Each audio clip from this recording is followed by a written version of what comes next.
حضور خبيرة الشعر والتجميل مروة بالحسين. اليوم غادي نتكلموا على الفوائد التجميلية للأرز، للروز، البودرة ديال الروز. وتنعرفوا على أنه صراحة عندنا علاقة زوينة هكذا بالروز في الوصفات، يعني من الوصفات ديال جدواتنا وعندها واحد الفعالية. فاليوم غادي نركزوا على كيفاش ممكن نحضروا وصفات طبيعية تجميلية بالروز، ببودرة الروز، بالماء ديال الروز، للعناية بالجمال ديالنا سواء للشعر أو للبشرة أو لتبريمات الجسم كله. أهلا بك مروة. تحية كبيرة ليك، نتمنى تكوني على خير وصباحك مبروك ونورتينا كيف العادة. دائما نستفدوا من الخبرة ديالك التجميلية في المجال. تنعرفوا على أنه من زمان ويعني صراحة كاين تفاعل مع هذه الوصفات الخاصة اللي كتكون بالروز. ودابا يعني كنشوفوا الاسيويين يعني تبارك الله الوصفات ديالهم حتى هما تيديروا الروز، الماء ديال الروز، وتنشوفوا البشره ديالهم كيفاش دايره. اكيد التغذيه عندهم يعني حتى هي بالروز، ولكن بغينا نتكلموا على هذا الموضوع ديال الروز ونستافدوا منه قدر الامكان. كيفاش نخرجوا وصفات طبيعيه تجميليه بالروز، ماشي دائما غير التبييض او لتفتيح البشره، لانه عنده فوائد كثيره اخرى. فغادي هو الشيء اللي غنعرفوا معاك اليوم ان شاء الله. بالطبع كما غيعرفوا المستمعات ديالنا اليوم هو اننا غنهضروا على المكون اللي هو الارز. الارز كيف ما اسبقتي وذكرتي بانه كيتستعمل في يعني في الاوساط الاسيويه منذ زمان كبير بزاف، وكذلك الاوساط الهنديه واللي كنستعملوه سواء لجمال البشره او للعنايه بالشعر. الارز كنقدروا نستعملوه بودره، كيف ما كنقدروا نستعملوا دقيق الارز، كما كنقدروا نستعملوا في الوصفات ديالنا ماء الارز، يعني الارز حبوب كنقعوه في الماء، وكذلك كنقدروا نستعملوا حتى مخمر الارز. واخا.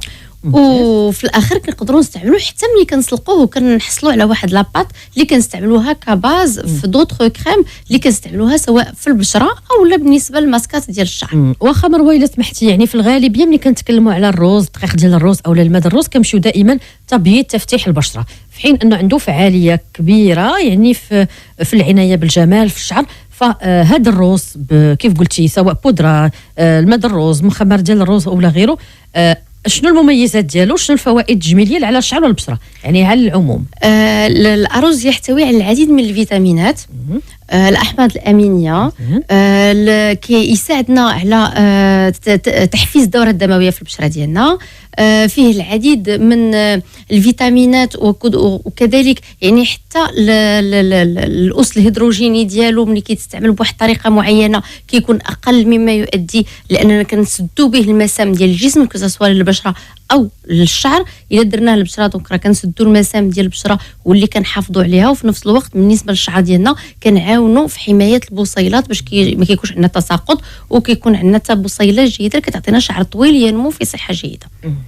مزيان. فندخلوا دابا في تفاصيل اكثر، ودائما يعني تفاصيل هي عمليه تطبيقيه بالطبع. وكيف ما قلنا للمستمعات ديالنا هو اننا الارز راه كنستعملوه في التفتيح، كنستعملوه ضد شيخوخه البشره، التصبغات، بالنسبه لتحفيز انتاج الكولاجين في البشره، تنظيف البشره كقماجات، يعني مقشرات متنوعه اللي كنستعملوها بالدقيق الارز او لا يعني الارز هذا كنستعملوا بودره الارز مطحون بيور. دونك هادو كنستعملوهم بالنسبه للمقشرات ديال الجلد، وفي نفس الوقت كنستعملوه حتى بالنسبه للناس اللي كيعانيوا من الثعلبه. هناك واحد الطريقه اللي كتساعد وكتعاون مثلا الناس اللي كيكونوا كيعانيوا من الثعلبه، وخصوصا الا كان يعني كيكون عندهم ان تريتمون كابيلار من عند الدكتور اللي كيكونوا متبعين عنده، فانه كيساعد، كتمشي بالموازات يعني مع التريتمون ما كاين حتى مشكل.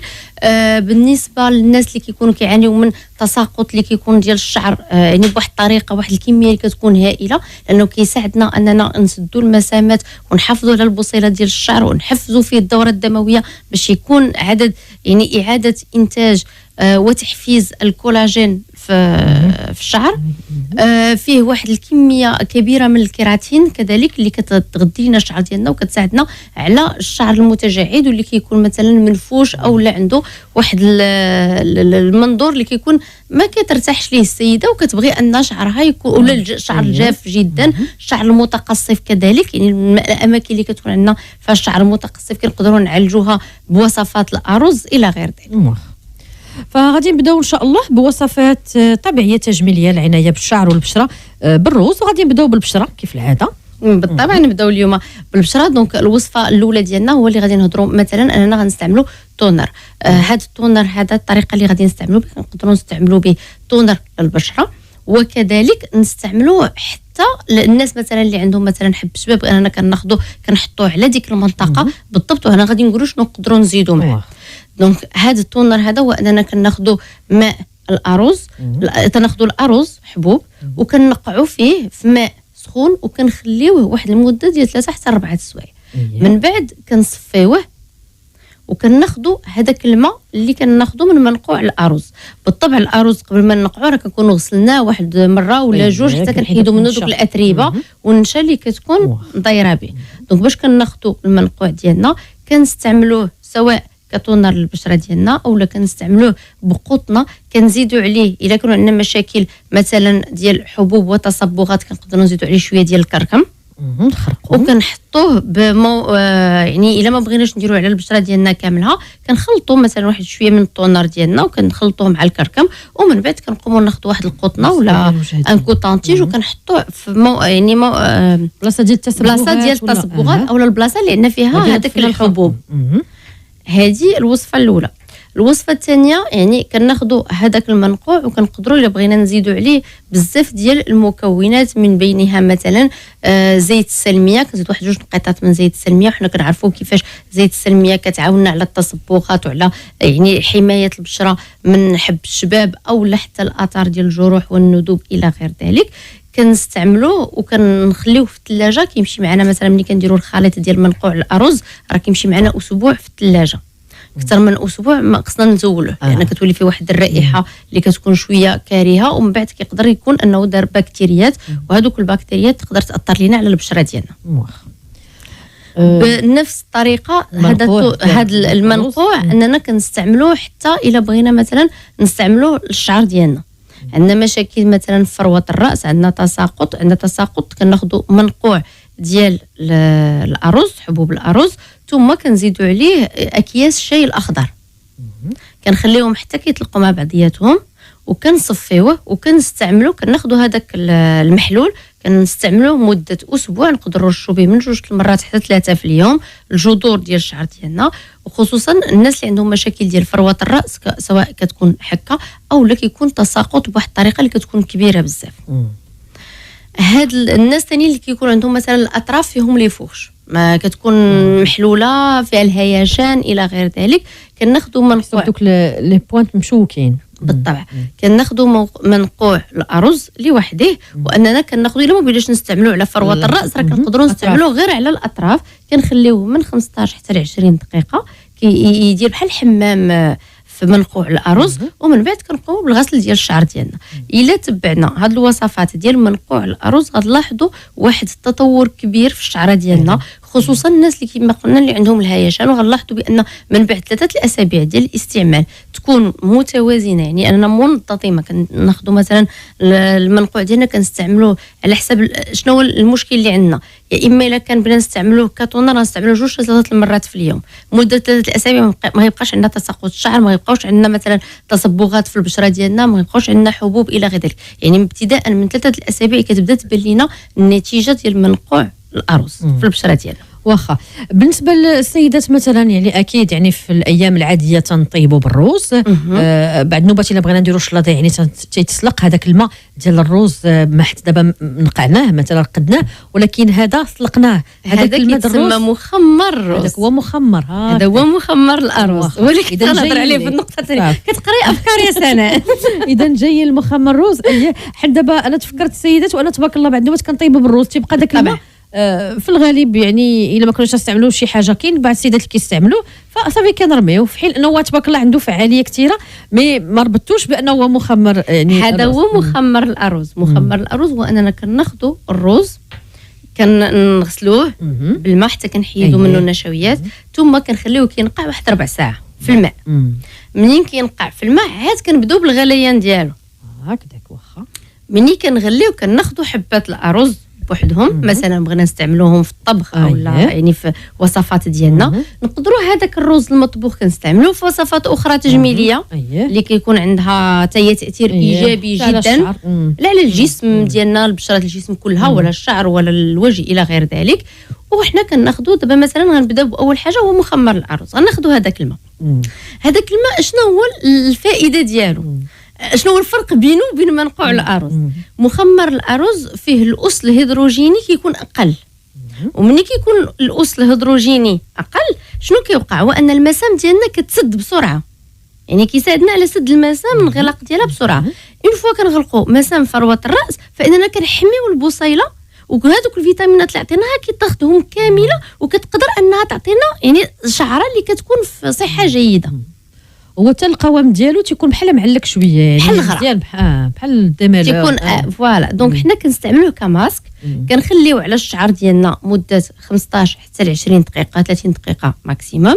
الناس اللي ما كيستحملوش انها تبقى بالماسك مده طويله وكتبقى تفكر وهذا هو اللي كيخليها انها كتعكز انها تبقى تستعمل ماسكات طبيعيه. باننا ماء الارز كنقدروا نستعملوه ونبقاو به ماشي ضروري اننا نغسلوه لا رائحه لا والو بالعكس لكن ملي كنستعملوا منقوع الارز من الاحسن اننا ما نفوتوش به واحد 30 دقيقه ونغسلوا الشعر ديالنا.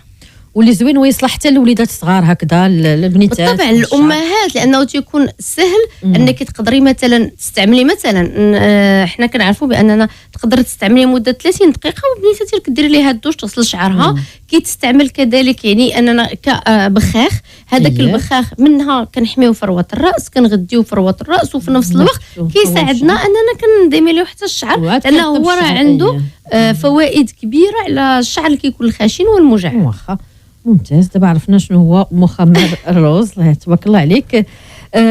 بحال دابا مثلا التونر اللي عطيتي بزاف الوصفات يعني بالخرقوم بزيت السلميه بالشاي الاخضر بحال دابا في حاله الا مثلا السيدات بغاو يستعملوا مثلا لتنظيف البشره من الاثار ديال المكياج واش يمسحوا به عادي داك المنقوع ولا كتشوفي لانه نزيدوا شي زيوت اللي هي غادي تحافظ لينا على هي باش نقدروا بالطبع اننا نزولوا المكياج كيخصنا نستعملوا ضروري كيكون عندنا محلول اللي كيكون مائي وكيكون معاه شويه ديال الزيوت. الزيوت كنستعملوهم على حساب نوعيه البشره ديالنا والمشكل اللي كنعانيو منه. الناس اللي ما عندهم حتى مشاكل كنقدروا نخلطوا المنقوع ديال الارز كناخذوا غير يعني بزيت اللوز الحلو زيت ارغان زيت الزيتون يعني اي زيت مع يعني شامله وكامله.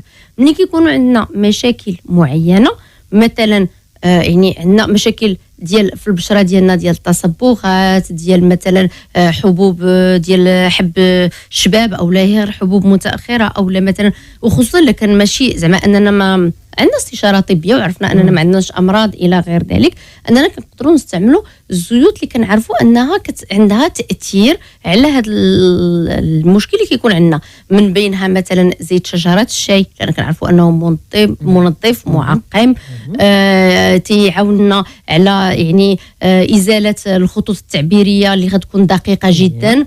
دونك كنستعملوا مثلا زيت الشاي كنستعملوا زيت السلميه كنستعملوا كذلك زيت اكليل الجبل كيف ما كتعرفوا بان هي من الزيوت اللي كتعاود لنا تحفيز الدوره الدمويه في البشره ديالنا وكتساعدنا على ازاله التصبغات. دونك هاد الزيوت ملي كنخلطوهم مع ملي كنهضر على زيوت ماشي لي زويل اسونسييل لا ماشي الروح الزيت الطبيعي الزيت الطبيعي كنستعملوا مثلا واحد 2 نقيطات من هاد الزيت 2 نقيطات من هاد الزيت في واحد الكميه مثلا ديال 100 مليلتر وكنخلطوهم مزيان حتى كيندمجوا. ملي كنبغيو نستعملوه كنعاودوا نقوموا بالارتجاج ديال القرعه ديالنا باش كيتخلطوا لينا المواد السائله مع المواد الدهنيه وكناخذوا القطن وكنقوموا بالعمليه ديال ازاله المكياج. منين كنزولوا المكياج راه ضروري ما نغسلوا البشره ديالنا يعني لو ديماكيون ما كيعوض ليناش الغسيل كيحيد لينا القوام اللي كيكون ينقي لينا البشره ديالنا ما كنحسوش باقي بالمكياج الى غير ذلك ولكن ضروري خصنا نغسلو بالغسول اللي كيوافق لينا البشره ديالنا ومن بعد نقوموا بالترطيب سواء كريم ليلي او لا سيروم موجدينو حنا في الدار غني بالفيتامين سي او لا بزيت اللبان او لا لبان الذكر او لا مثلا فيه زيت يعني كيكون واحد المرطب اللي حنا سواء شريناه او لا صيبناه اللي يكون كيناسب البشره ديالنا. واخا دائما يعني في وصفات بالروز بالماء ديال الروز، واش كاين شي وصفه لشد هذوك الترهلات ديال البشره؟ يعني ممكن اننا نديروا منه مثلا؟ بالطبع اننا كيدخل تناخذوا ماء الارز وكنخلطوا بالنشا وكنزيدوا معاه صفار ديال البيضه حتى كيتعقد القوام ديالو. النشا كنزيدوها على حساب الخليط اللي درنا حتى كتعقد لينا القوام. هذاك القوام تيكون كريمي ومن بعد كنستعملوه على البشره ديالنا. حنا كنعرفوا ان البيض غني بالكولاجين. بالطبع ملي كنديروا اي ماسك كنستعملوه فيه البيض ضروري انه خصو يكون غادي يكون فوالا. كاين ماسك اخر اللي كنستعملوه كناخذوا الرز كيف ما قلتي، يعني كناخذوه كنطهيوه كناخذوا هذاك الماء ديالو اللي هو منقوع الارز وكنخلطوا معاه البياض ديال البيضه وكنزيدوا معاه القهوه والنشا ودقيق الارز. واخا الماء ديال الرز مسحوق الارز ماشي باش ما نغلطوش مع النشا، مسحوق الارز يعني كناخذوا مسحوق الارز باش يكونوا عندنا هذوك الحبيبات.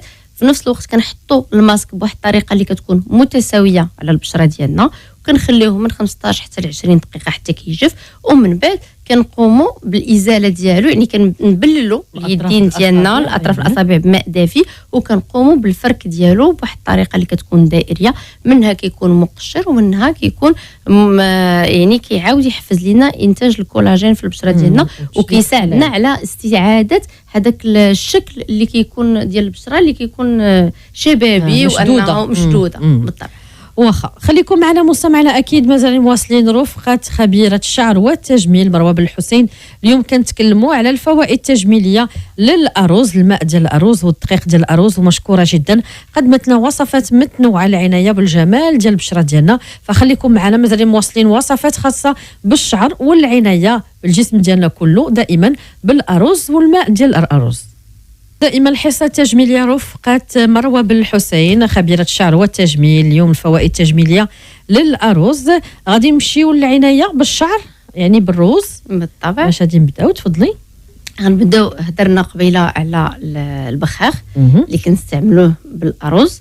غنهضروا على واحد البخاخ آخر اللي كنقدروا نستعملوه بماء مغلى. كناخذوا حبات الأرز، ناخذوا مثلا كميه ديال 3 المعالق من حبات الأرز، كنديروا معاهم 2 معالق من بذور الكتان وكنزيدوا معاهم واحد نصف ملعقه من الحبه السوداء. كناخذوا معاهم واحد نص بصله كنقطعوها مكعبات صغيره، شويه من الازير اللي هو الغماغه، وكنزيدوا معاهم الماء وكنديروهم كيغلاو حتى كيشبعوا مزيان من الغليان. من اون فوا كيغلاو كناخذوا هذيك اللي كن هذاك الحله اللي كنا كنغليو فيها وكنغطيوها باش هذوك الزيوت المتطايره ترجع للبخاخ اللي بغينا نستعملوه. من بعد كنقوموا كنخليوه حتى كيبرد مده 2 3 حتى 4 سوايع. من بعد كنحيدوه وكنقوموا هذا التصفيه ديالو. كناخذوا هذاك البخاخ اللي كنستعملوه للشعر ديالنا المده اللي كتوصل حتى لاسبوع، يعني من بعد الاسبوع كنعاودوا الوصفه كنوجدوها. هذا بالنسبه لهذه الطريقه. هذه بينا نستعملوه زيت كناخذوا نفس المكونات، يعني حبه الارز مع حبه البركه مع زريعه الكتان كنكونوا غليناها قبل، كنزيدوا منها غير الجل وكنحطوه دو كوتي، ما غنستعملوه حتى من بعد ماشي دابا. وكنزيدوا عليها بصل ثم روزماري وكنديروهم معاهم ربع كاس من زيت الزيتون وكنديروه في لو بان ماغي. الا حنا عندنا مشاكل ديال تساقط الشعر راه حنا كنزيدوا الزيوت اللي كنعرفوا انها كتسد المسام وكتعتاني لينا وكتنقص علينا من تساقط الشعر، مثل زيت يعني الشاي الاخضر اولا زيت اكليل الجبل.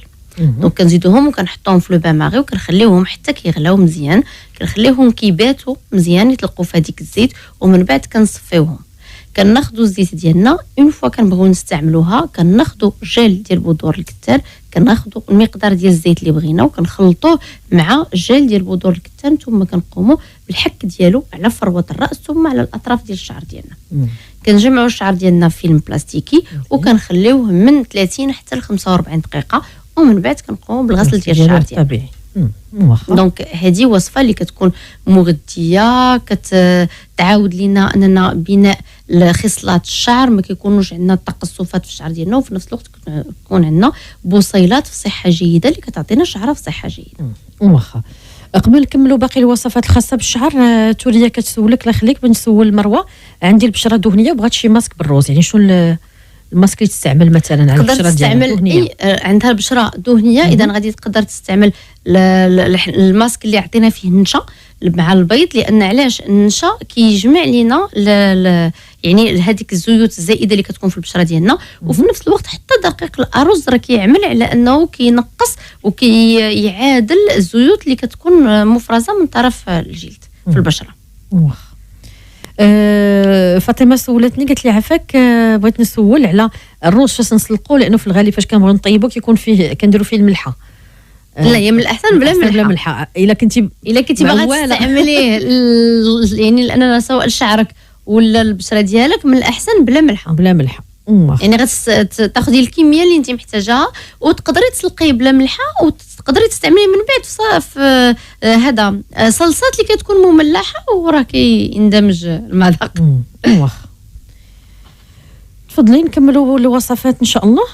دونك هذه قلنا الوصفه اللي كنقدروا نستعملوها على يعني كتبقى معنا الزيت ديالنا مده طويله، وفين ما بغينا نستعملوها نقدروا نستعملوها بوحدها. كانوا عندنا مشاكل اخرى في الشعر ديالنا خصوصا ديال الهيشان او التقصف ولا اللمعان، اننا كنزيدوا معها جل بذور الكتان.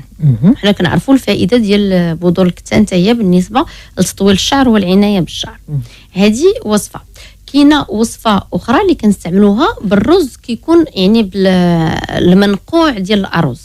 منقوع الارز كما هضرنا عليه كنستعملوه بوحديته، او لا كنستعملوه مع منين كنطحنوه مع حبوب الرز اللي تسلقات فيه.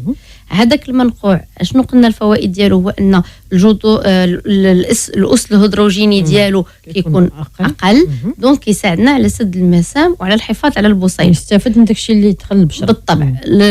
تنهضروا على الشعر يعني البشره والشعر. علاش البشره والشعر؟ المهم دونك شنو غناخذوا الحبوب ديال الارز كنقعوها في الماء، من بعد كنقوموا باننا كنسلقوهم، كناخذوهم كنسلقوا معاهم شويه ديال الحبات ديال بذور الكتان، شويه ديال حبه الرشاد، ثم الحبه السوداء حتى كيتسلقوا. هذا فاش كنكونوا كنسلقوا يعني المنقوع ديالنا راه كيكون فيه شويه من الجل من بذور الكتان، فيه الحبه السوداء وفيه حب الرشاد. كناخذوهم وكنطحنوهم في الطحال الكهربائي حتى كنحصلوا على واحد لاباط اللي كتكون ثقيله بزاف، ومن بعد كنزيدوا عليها ملعقه عسل وملعقه من زيت الزيتون، وكنستعملوهم على الشعر ديالنا الخصلات ديالو. منها كنستعدوا اللمعان ديال الشعر ديالنا، ما كيبقاش عندنا داك التشابك اللي كيكون مثلا الناس كيكون الشعر ديالها كتنعس ملي كتفيق كتلقاه مخبل بزاف، وخصوصا الاطفال كيكون عندهم هذا المشكل بزاف. دونك كنستعملوه على الخصلات الشعر ديالنا، كيعاوننا على تطويل الشعر، استعاده اللمعان ديالو، الحيويه، يعني محاربه التقصف والهيشان اللي كيكون في الزغبه ديالنا. واخا حنان من طنجه سولات على الروز، واش ناخذوا هذاك اللي بالعبار اولا اللي في الساشيات؟ هو على يعني سواء خدته في الساشي ولا في العبار خصو يتغسل مزيان. يتغسل ضروري لاننا كنغسلوه باش كنحيدوا منه هذيك النشا اللي كتكون دايره به، ومن بعد كناخذوا المحتويات ديال الارز. نكملوا دائما في الوصفات بالنسبه للشعر. مازال شي بالطبع يعني كاين بزاف ديال الوصفات كما قلنا. حنا خصنا نفهموا المبدا هو اننا كنستعملوا الارز سواء غبره يعني انا مطحون الارز، او لا حبوب باش ناخذوا منه المنقوع ديالو، او لا حبوب مسلوقه اللي كنطحنوها وكنستعملوها على البشره ديالنا ولا على الشعر. ما درناش بحال دابا مثلا كوماج او لا مثلا لا البشره ولا حتى كوماج ديال فروه الراس مهم اننا نديروا لها. بالطبع اننا نديروا لها الكوماج ديالها، هني كيساعد في تنشيط الدوره الدمويه. الكوماج ديال فروه الراس كناخذوا مثلا 2 معالق من هذا مطحون الارز. يعني كناخذوا الارز كنطحنوه، يعني مطحون يكون مطحون مزيان، ما يكونوش فيه المهم ما يكونوش فيه هذوك الحبوب الغلاض، يكون كنحسوا به انه حرش ولكن ما يكونش فيه هذوك الحبوب الغلاض. كنزيدوا معاه ملعقه من القهوه، وكنزيدوا معاه 2 معالق من الزيوت اللي حنا بغينا. القهوه كتكلمي عليها مطحونه يعني القهوه مطحونه او لا القهوه المطحونه يعني كناخذوها سواء الحبوب ومطحونه يعني او لا اللي فتنا استعملناها وهذاك يعني واش شربنا قهوه لا شربنا قهوه هذاك اللي بقى لنا او لا هذاك اللي طيبنا وبقى لنا هذاك كنستعملوا كناخذوا منه ملعقه كنستعملوها وكنستعملوا معها 2 معالق ديال الرز مطحون وكنزيدوا معاهم واحد مقدار 2 معالق من زيت الزيتون او لا زيت الجبجوبه فهي من الزيوت الخفيفه على فروه الراس كنخلطوهم مزيان حتى كيتخلطوا الى لجانا المحلول المكونات ديالنا عاقدين كنزيدوا معلقه اخرى من الزيت وكنقوموا بالتشقيق ديال فروه الراس ديالنا وكنخليوه واحد المده ثم كنقوموا بالدعك ديالو بحركات دائريه منها كنزيلوا يعني الشوائب اللي كتكون في فروه الراس الناس اللي كتكون عندهم القشره في نفس الوقت يعني كنفتحوا المسام كنوجدوها انها تاخذ فيتامينات الفروه الراس كان الناس اللي كيكون عندهم مشاكل ديال الحكه اننا في هذوك الزيوت كنزيدوا زيت من الزيوت اللي كتساعدنا على بالطبع يعني انها كتعاوننا باش كنقلصوا من هذاك المشكل ديال الحكه والتهيج اللي كيكون عندنا في فروه الراس وثم يعني كنقوموا بالتاك ديالو مده 15 دقيقه ومن بعد كنغسلوا الشعر ديالنا.